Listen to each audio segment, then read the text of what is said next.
What's up guys, my name's Dychronic, your host here on this Destiny 2 video, and today we're going to be showing you something very, very special. Today's weekly reset's got a lot of new things here today. There's new things at Eververse, new things at the Drifter. Things have changed. This is the season of the Drifter. Lots of stuff is going on. Of course, it's going to be the weekly reset. We're going to show you all the Nightfalls and everything that has reset in this week, but before we do all that, we're going to be showing you everything that's new. We're going to start here at Eververse and show you just very quickly what she's got on display as far as the thing that the blue crown. Alright, so this is actually happened in previous seasons. She gives you something to do in these milestone blade thing. Basically complete that bounty and that should lead to a free bright engram. So just complete that. Usually every season she does this. Complete it and you'll get a bright engram. I'm gonna head over to the Drifter now. Alright, so the Drifter has actually changed locations. You can see over there is Ada. He's no longer under the little thing. You have to go in the direction towards Ada and he is over here right next to the spawn point. Power surges are basically things that will help you get guaranteed 640 drops to help you get to the right level. So if you are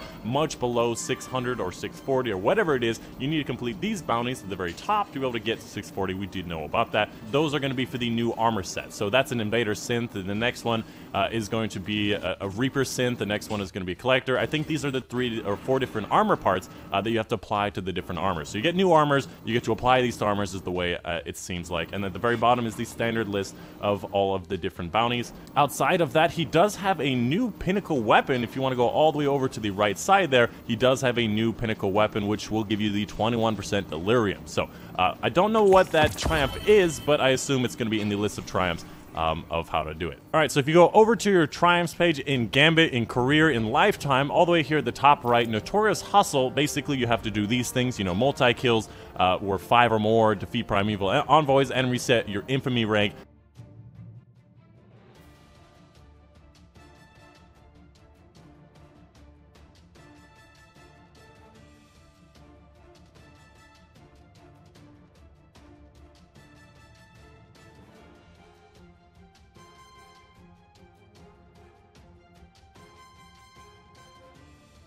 And just before I left the Drifter, I just wanted to quickly show you the new Scott Rifle, which is actually gained with Infamy rank 15 with Dragonfly, triple tap, steady rounds, and reload masterwork. And I think that Infamy rank 15 is just going to get like max rank or something. Obviously, there's 3 ranks per rank or whatever. And then lastly, there is a new emblem, which is going to be from the Triumph Prime weekly bounties, which I assume is going to be the weekly bounties. You complete enough of them, and you'll be able to get this bounty. Okay. So to progress through the first step, it seems that you have to complete one of the bounties. So getting one of those prime bounties from the Drifter, you can get as many as you want in any order. I assume you just complete one of them, you'll be able to progress to the next step. So that seems to be the first step to be able to do this. Alright, moving on to the regular weekly reset, we're going to be showing you all the different things have been changed and have reset this week. We're going to go ahead and start with the Nightfall, but I'm going to have a special guest here, my clan leader in Armory, to do the Nightfalls for you. So here he is. So for the Nightfall this week, we have Strange Terrain, if you still need the Breathtaking Osprey rocket launcher,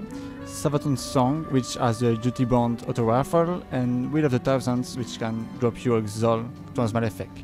I would say the fastest one is Strange Terrain, and the highest scoring one would be Wheel of the Thousands, because like there are so many yellow bars in this particular strike. Anyways, moving on to the heroic modifier this week, it will be Solar Saints. So any heroic adventure, any heroic anything, or Vanguard strikes will all be solar, and today is going to be Iron and Brawler. As for the weekly rotating Crucible playlist this week, it's going to be Mayhem. So go out there and use lots of super, lots of heavy, and absolutely rip it up. An amazing game mode for a launch of a season. The flashpoint this week will be on Titan, so complete public events, heroic adventures, and lost sectors to get credit towards this flashpoint. I've already completed it from weeks ago that I never picked it up, and that's why you see this now, but if you want to go ahead and do that, it is on Titan. As for the Dreaming City this week, it is in its Middling Curse, so if you want to do anything, the story mission for the Middling Curse, make sure you do it this week, as well as the fact that next week will be the Shattering Throne again. As far as the Ascendant Realm goes, I believe it's the one where you go up, up, up, up, up until you get to the top with a big phalanx. I don't remember where the entrance to this one is. If somebody could put that in the comments down below. The Escalation Protocol weapon this week will be all 3, because last week was the Sniper and next week will be all 3 again. And of course, this is your friendly reminder that Spider has powerful bounties as well as enhancement core bounties, so if you want to get some powerful bounties, especially considering the new max level is 700 now, go to Spider and get his bounty. difficulties. Moving on to the Eververse inventory, I'm going to be showing you everything that she's got in the engram, as well as everything else she has on for sale. So I'm going to go ahead and start at the armors on the left section here. You can see the Titan armor already here on the right side. I'm going to go into the armor and show you that. Obviously, I can't show you what the Hunter and the Warlock ones look like, although I believe there was a picture in the last TWAB about it. Obviously, you can see the little pictures here on this image. As for the ornaments this season, there is a whole lot of ornaments. Obviously, I'm not going to go over every single one of them, but if you see them in this picture, most likely they have an ornament for them. Is that a Rat King? Who cares about Rat King? Oh, yeah, you need a 4th ornament for this weapon that everybody uses. Something I did notice is that the different exotic ornaments for the armor pieces here are actually describing new exotics that we have never seen before. So things like the Liar's Handshake for the Hunter ornament. We also have a Titan one, the Stronghold, and then finally we have a Warlock, which is going to be the Getaway Artist. I don't know what each one of these exotics do, but what I do know is that they exist, and this is the alternate form of them. Wow, look at that. The new Wardcliff one looks so shiny. Moving into the different ghost shells this time, there's a lot of weird ones. They always seem to go like, what can make this one really, really weird? Now, obviously, these are going to be, you're going to have to wait until you actually get them to drop to see exactly what kind of roll they are, but there's a lot of things you can glean right off the bat. So, a lot of ones that look very, very weird. This one in particular, the Plasma Ghost Shell, is going to be my favorite one. It's going to be the Public Defender one, and it looks like a Vandegraaff belt, basically electricity all over the place. I was expecting this one to be the Guiding Light one. I assume the last one over here on the right is going to be the Guiding Light. Oh no, it's an Omnitelemetry. So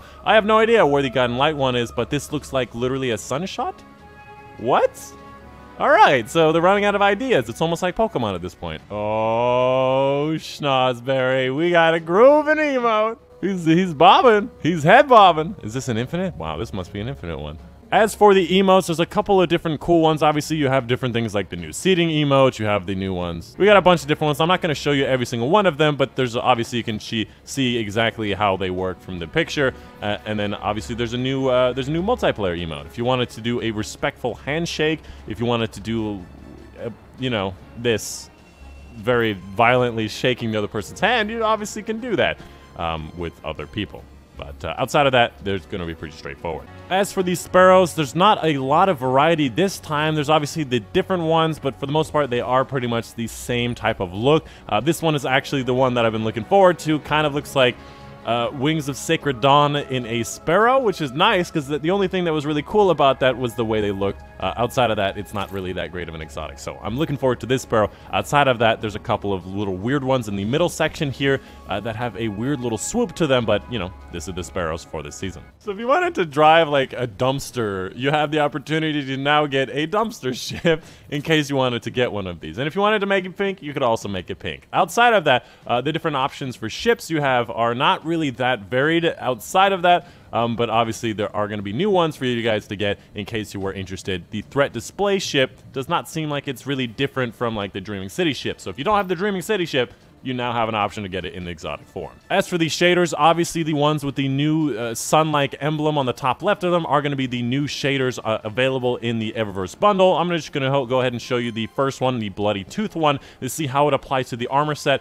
of the Titans. Whoa, wow, that's really shiny. Look at my shiny ass neck. I gotta say, I did not expect this one to be shiny. However, you do have the option in case you were wondering. And finally, the mods. Obviously, the first part's going to be the ghost projections. These are exactly how they display above the ghost when you have them attached to the ghost, and you also have the transmit effects. There's a couple of really cool ones that I want to show you. There's going to be the whole collection of other ones you can get on top of that. All right, moving on to the bundles of Eververse. Going to quickly show you what each one of them have. This one is really not that special. If you wanted to get this bundle, it's there for you. The next one is going to be the Gravitational Effects bundle, which is the Graviton Lance ornament. I believe this is the only way to get this particular ornament. And of course, this is the other stuff you get on top of that. And then finally, you have a Guardian's Best Friend bundle, which is probably the best bundle because it has the good doggo emote and the only place to get the good dog emote. And I'm just gonna let this one play out because it's probably one of my favorite things, because there are a few dogs that I know that do this where you just throw something at them and they just do not care at all.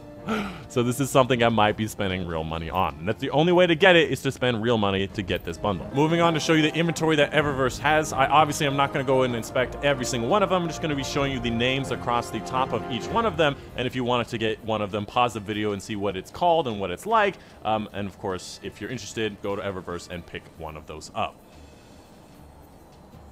And the last thing I wanted to mention is that the Prismatic Matrix no longer exists. It was removed from the game. The 4-star bounty at the very end here is gone. If you go back to the first page here, you can see that the Matrix literally no longer exists. They're trying to do something different. However, it was a great improvement and they removed it. I'm not too sure why, but it's not there anymore, so you no longer have to do those bounties for the extra things. If you have extra facets, you can dismantle them for silver dust. Moving on to Benedict's inventory, in case you guys were wondering if there was a midnight coup, because it's basically the only use for him outside of the inaugural dress. Actually, that's a pretty good one. I'm going to just go ahead and scroll across the different armor pieces in case you're wondering how to get each one of these armors. You can just pause the video, see what you need to complete each one of them. The inaugural dress is still a very nice 390 energy pulse rifle with outlaw and kill clip. It is a very nice weapon. At this current point, I do not know if there is a replacement for it. So if you don't have this one, I do recommend it. It is still pretty good. Moving on to Hawthorne's inventory, a couple of things have changed. First off, if you have some leftover engrams from the previous clan bounties and all that stuff, it will be powerful gears, so make sure you pick them up if you want to get a nice boost in the beginning.